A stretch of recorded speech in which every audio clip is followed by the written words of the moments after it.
MCQ कहता क्या है, the quantity remaining constant in an elastic collision. अब हमें पता है कि जो इलास्टिक कोलियन है उस इलास्टिक कोलियन में आपकी एनर्जी, काइनेटिक एनर्जी भी कांस्टेंट रहती है और मोमेंटम भी कंजर्व रहता है।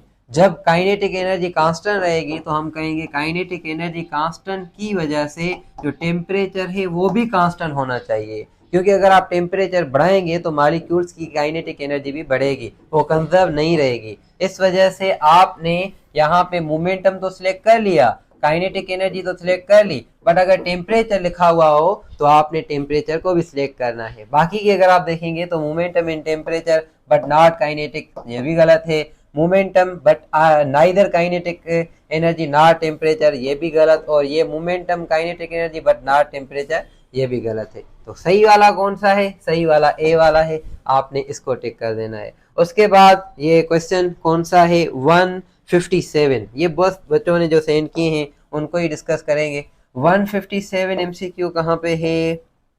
ये आ गया 157। अब ये क्या कहता है, इसको सही से समझे बाबा।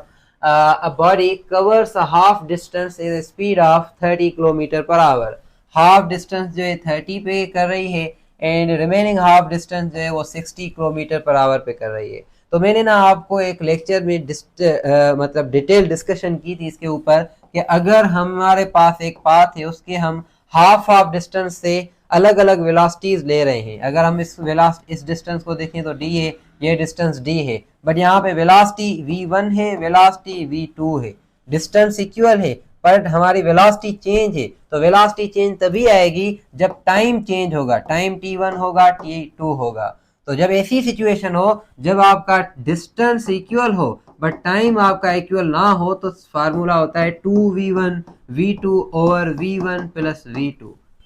ये फार्मूला मैंने आपको बताया था। अब अगर ऐसी सिचुएशन हो जिसमें डिस्टेंस इक्वल ना हो बट टाइम इक्वल हो तो हमने फार्मूला पढ़ा था v1 प्लस v2 ओवर 2।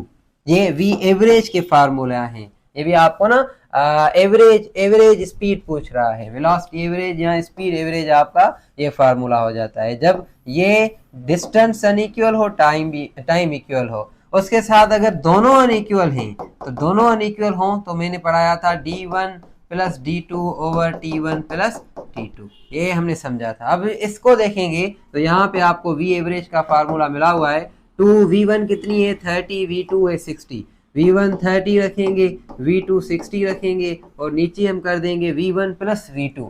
अब ये है 30 प्लस 60, ठीक है, ये कितना हो गया? 360 था 18, 18 टू था 36, तो ये 3600 आ गया।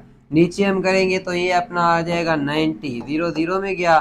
9 की टेबल अगर हम पढ़ें 4 टाइम आएगी तो ये 40 अपना जवाब आ जाता है, 40 किलोमीटर पर आवर। ठीक है, तो ये आपने ध्यान में रख लेने हैं, जब डिस्टेंस इक्वल हो, टाइम अनइक्वल हो तभी ये फार्मूला होता है और तभी आपकी v2 और v1 चेंज होंगी।